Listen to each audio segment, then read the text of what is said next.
जी अस्सलाम वालेकुम।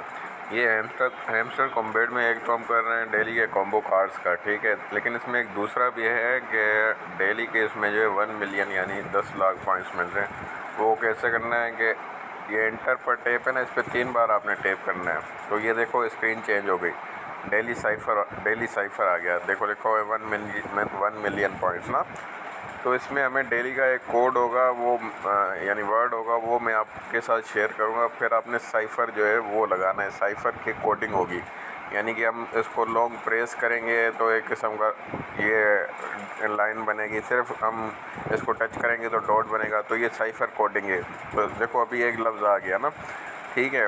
तो ये कोडिंग है, मैं कोडिंग के वर्ड्स भी आपके साथ शेयर कर लेता हूँ साथ में, सही है। और क्या कहते हैं, डेली का जो वर्ड होगा वो भी शेयर करूँगा। इस तरीके से फिर आप ये कोड वर्ड्स यानी साइफ़र ये यूज़ करोगे, तभी आपको डेली का ये 1 मिलियन के पॉइंट्स भी मिला करेंगे, ठीक है।